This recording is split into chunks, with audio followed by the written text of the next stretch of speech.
How exactly did a guy in 600 BC figure out the precise height of the Great Pyramid of Giza without ever actually climbing it? I mean, really think about that for a second. We're talking no lasers, no drones, literally zero modern measuring equipment. Just a walking staff, the sun, and a deep understanding of how angles relate to physical distance. The answer to this ancient puzzle relies on the exact same mathematics we use today to engineer massive modern skyscrapers and giant Ferris wheels. That guy was Thales of Miletus, and he's often called the founder of geometry. He essentially realized that at a very specific time of day, the angle of the sun cast a shadow from his staff that was perfectly proportionate to the giant shadow cast by the Great Pyramid itself. By using the theory of similar triangles and proportional angles, he grounded what seemed like a completely impossible real-world problem into simple, solvable math. And honestly, that brings us exactly to what we're going to tackle in this explainer. By the end of this lecture, you'll have a solid grip on four things: solving linear trig equations, the plus 2 pi rule, unmasking algebraic disguises for quadratics, and applying these formulas to real, concrete examples. All right, part 1. Solving linear trig equations. Let's just dive right into it. To really master trigonometry, you first have to realize that trigonometric equations are essentially just regular algebraic equations, but with a fun little twist. Take a look at this equation. Cosine of theta equals 1/2. Solving simple trig equations is really just like reading a sentence from left to right. We're basically asking, okay, at what angle, or theta, is the x value on our unit circle exactly 1/2? If we restrict our search to just one standard rotation around the unit circle, so from 0 to 2 pi, we just look for the patterns we already know. The answers pop right out at us, pi over 3 and 5 pi over 3. Pretty easy so far, right? Moving on to section 2, the plus 2 pi rule. Let's see how those basic equations scale up into something a bit more expansive, because as we know in the real world, things don't usually just stop after one rotation. Now this brings up a massive point of confusion for a lot of students. If you've looked at a math textbook recently, you've probably asked yourself, why in the world do we always have to tack on this weird plus 2 pi k at the end of our answers? What is that actually doing?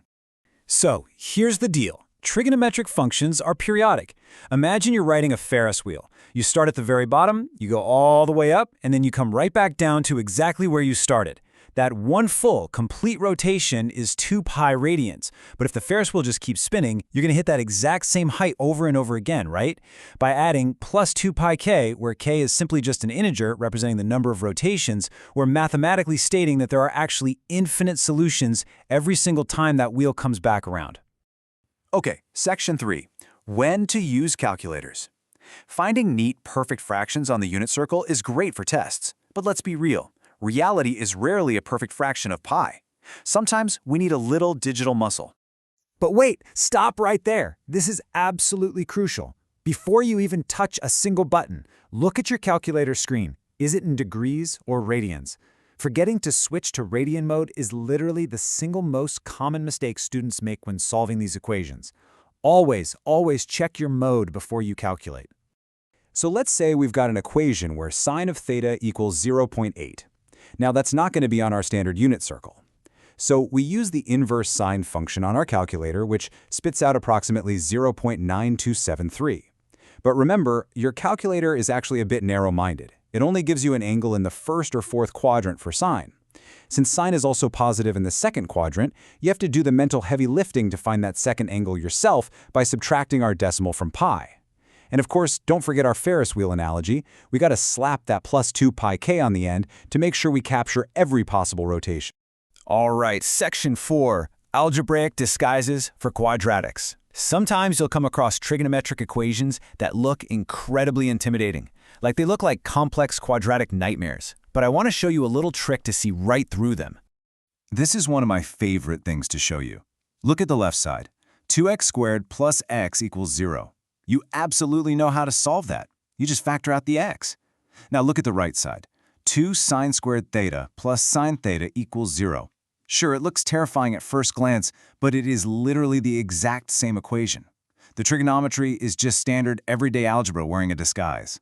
So let's rip that disguise off step by step. Step 1. Substitute the trig expression with a simple variable like x. So our scary equation just becomes 2x squared plus x equals 0.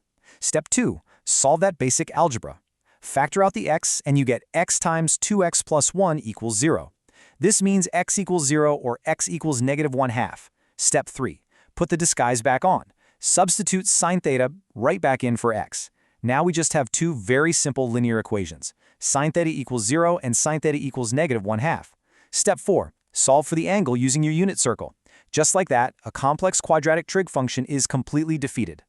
Which brings us to Section 5, Real-World Right Triangles. Let's take all this abstract math and connect it right back to reality. Abstract math is beautiful on a whiteboard, but it's even better when it builds the actual world around us. Let's look at a modern engineering problem that uses the exact same principles Thales used back in Egypt. Imagine you're an engineer working on the London Eye, that massive Ferris wheel sitting right on the River Thames. One of the heavy steel cables that anchors the center of the wheel to the ground needs to be replaced.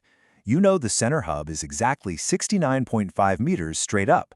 You also know the ground anchor is located 23 meters out from the base. You need to order a replacement cable. So how long exactly does it need to be? All we do is draw a simple right triangle and break out our old friend, the Pythagorean theorem. A squared plus b squared equals c squared. Our horizontal distance, a, is 23. Our vertical height, b, is 69.5. We square both of those, add them together, and we get 5,359 equals c squared. Take the square root of that, and boom, there's your answer. The replacement cable has to be exactly 73.2 meters long. By just understanding the math of the triangle, you solved a massive real-world engineering problem without having to somehow string a giant tape measure through the sky. Okay, before we wrap up, let's quickly hit the main takeaways you should walk away with today. First, remember that trigonometric equations act just like regular algebraic ones. You can factor them, balance them, and solve them using the exact same rules. Second, the unit circle is your map, and that plus 2 pi k rule is your vehicle for finding all those infinite periodic solutions. Third, when you see a scary quadratic trig function, use the substitution trick to rip off its disguise.